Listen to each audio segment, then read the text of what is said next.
Hello students, how are you? I hope that you're doing fine. Please take care of yourselves. Winter is coming. Keep yourself warm and healthy, please. Hola estudiantes, ¿cómo están? Por favor, cuídense mucho.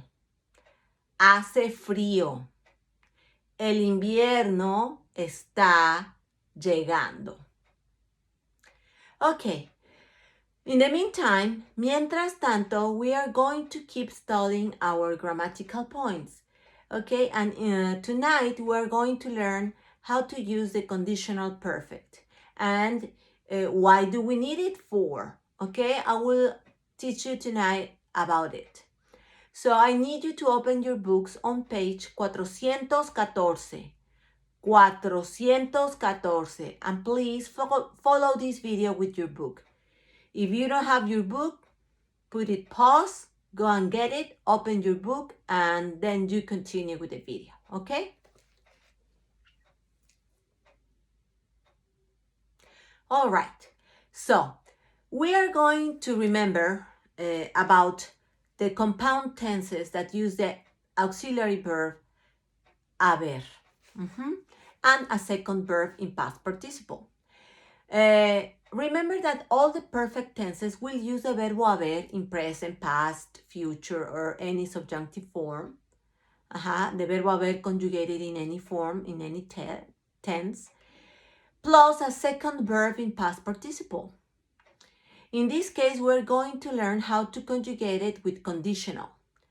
So this conditional perfect tense, remember, perfect tenses are made with two verbs. The auxiliary verb haber and the second verb in past participle.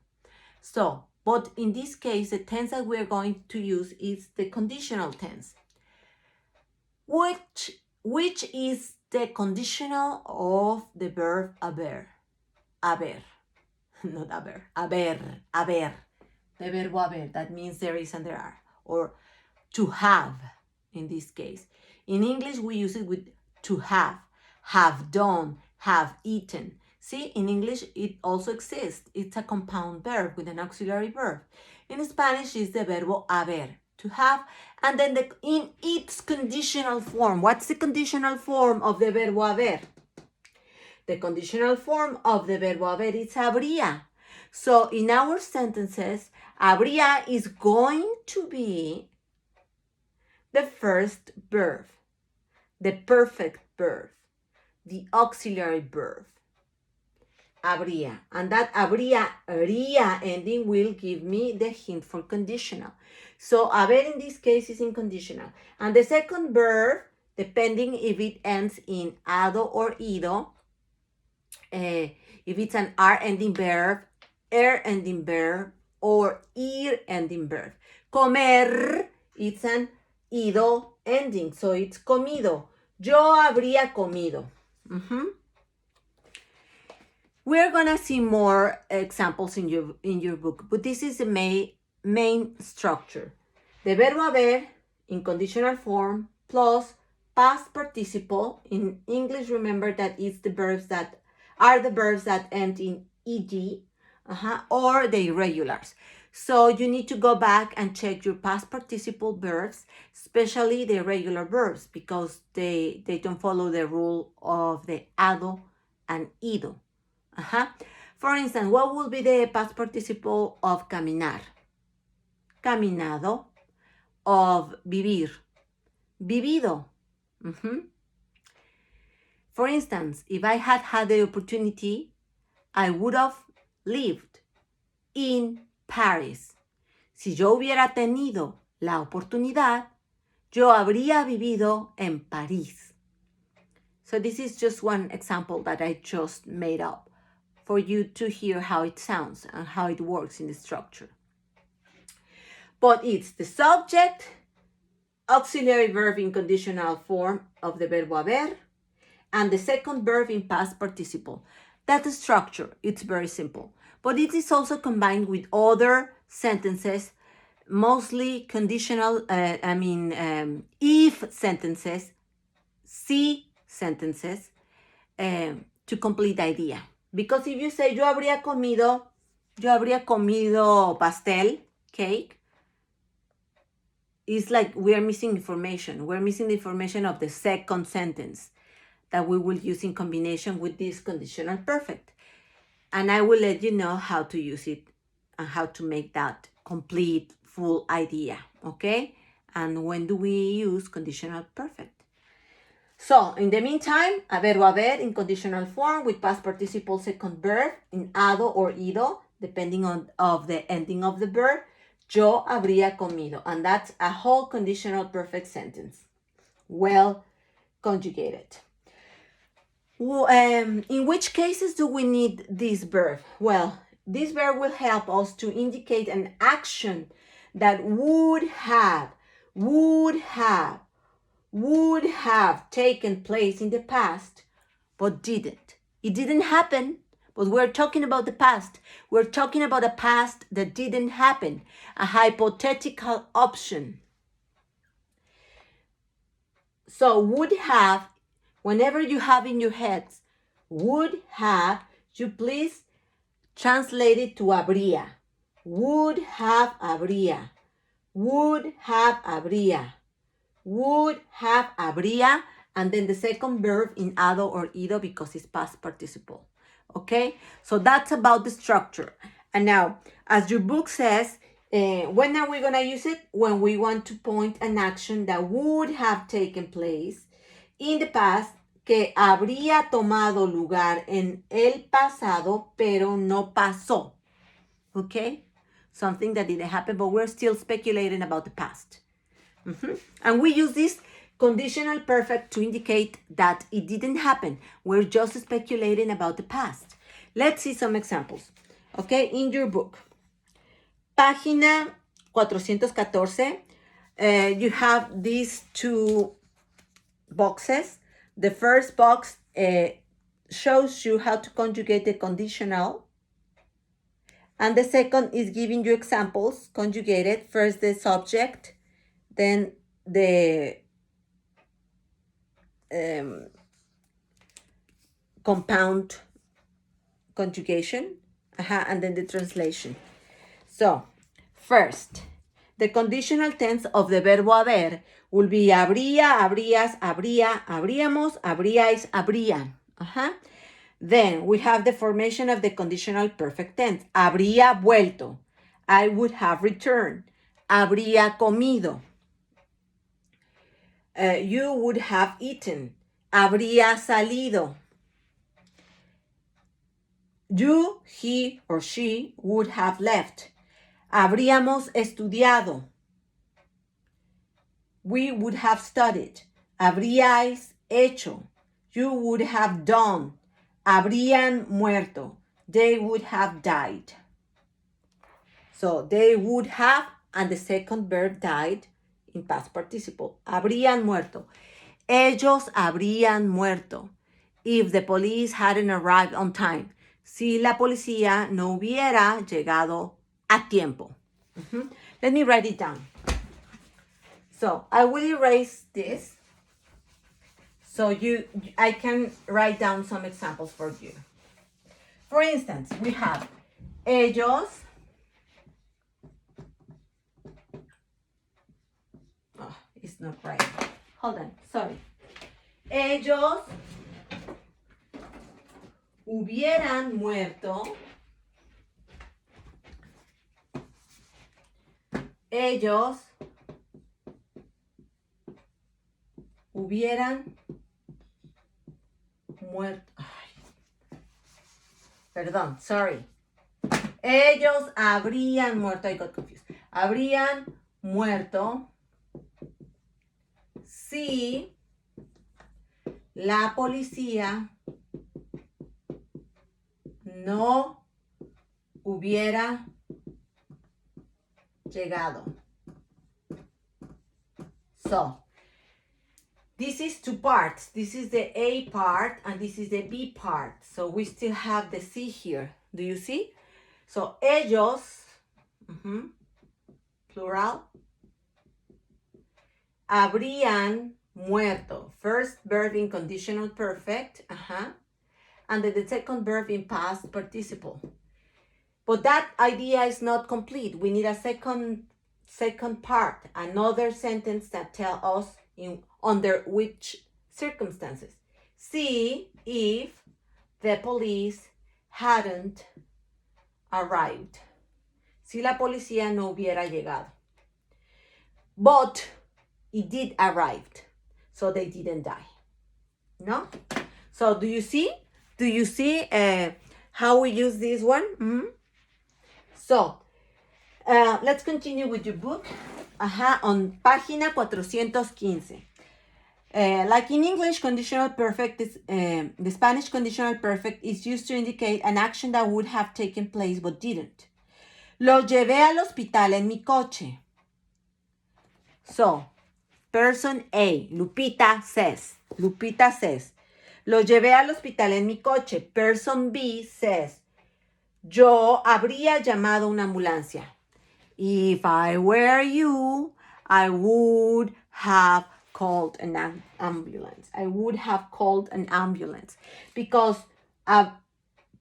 habría is would have. Habría, would have. So, hypothetically, this is my opinion. I'm just telling you what I would have done if I were you. So if I were you, I would have. So we use it a lot for, in this case of expressions. We use it also in English. We also say many times, if I were you, if she were you, if I were that person, I would have blah, blah, blah, done this or done that. So it's a translation, okay? But remember that we need the second part. Otherwise, we don't have the information complete, and it's weird. It's not delivering any message, okay? You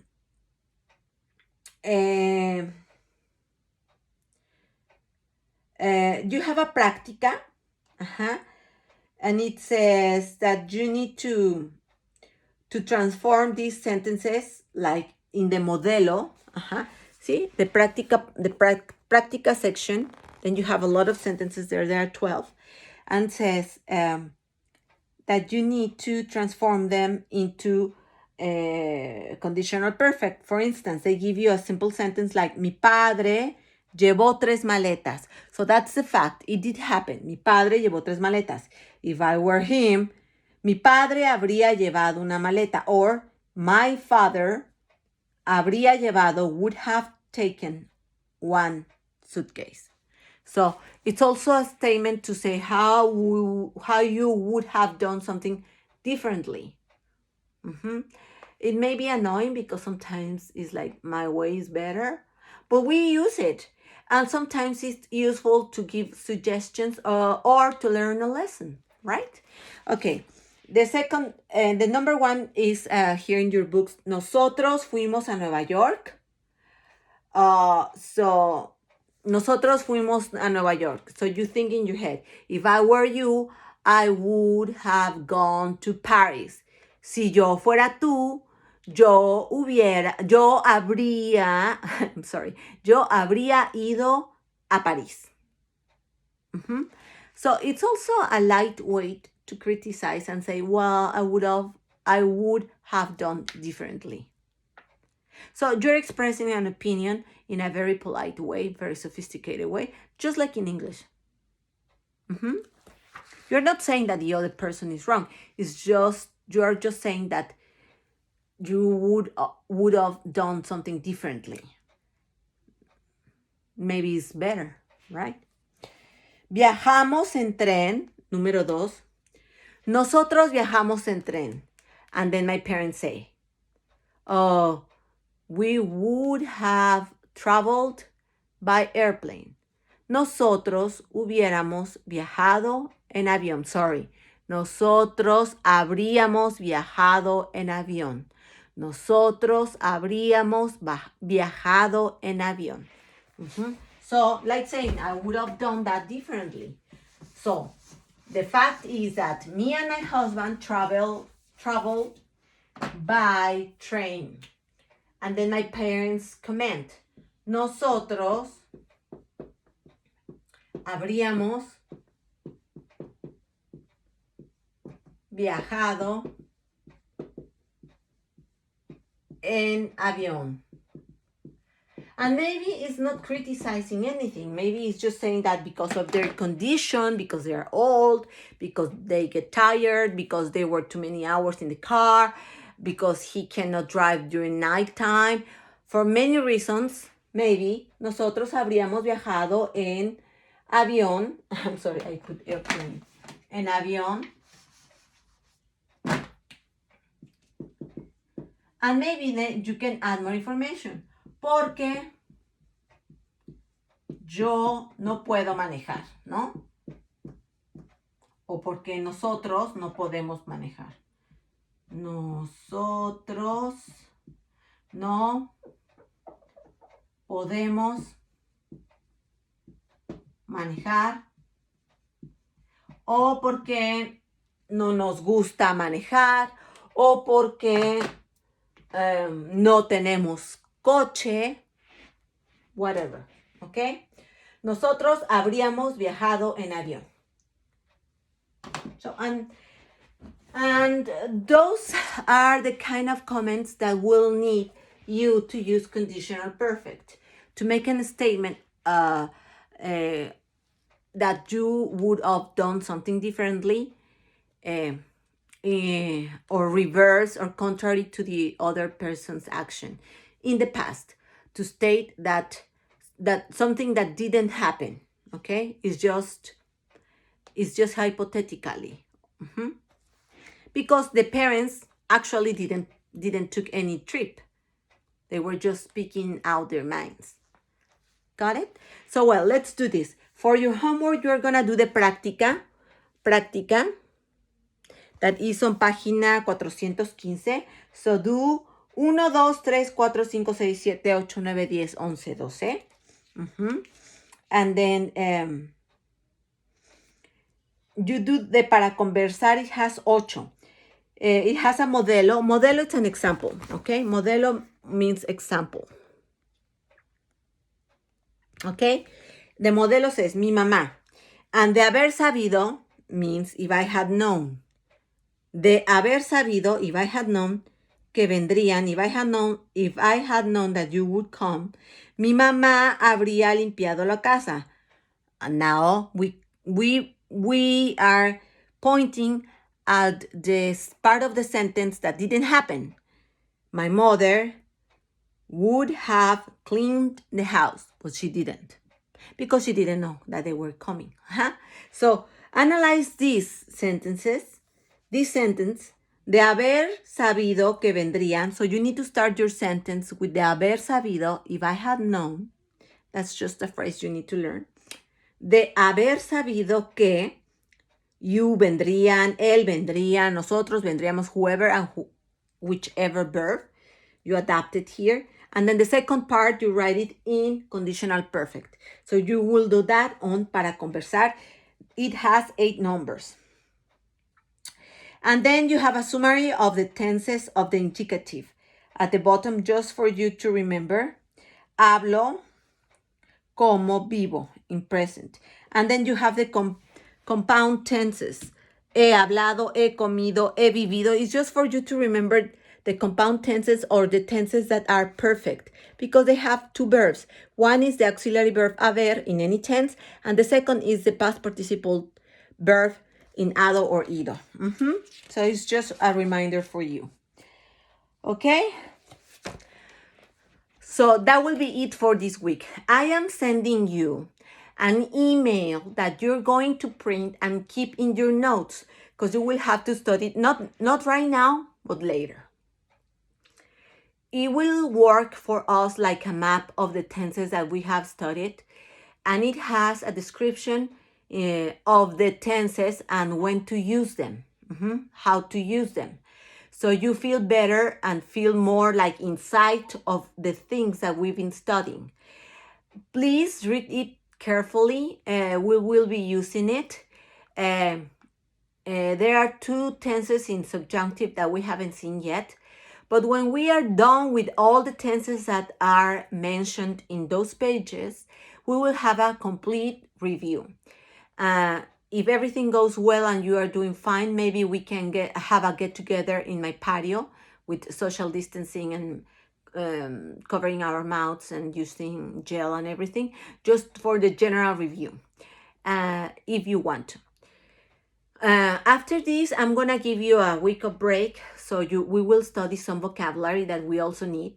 Let me know what kind of vocabulary you want to know. If you want a vacation vocabulary, if you want shopping vocabulary or Christmas vocabulary, give me some suggestions and we can work on it, or look in your book.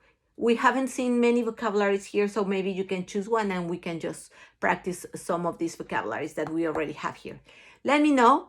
You can also participate and suggest things, okay? And watch this video as many times as you need to understand and to do your homework. And then when you have your homework ready, you send it to me, okay? I'll see you soon next week. Please take care of yourself. Cuídense mucho. Nos vemos en el próximo video. Bye. Adiós. Gracias.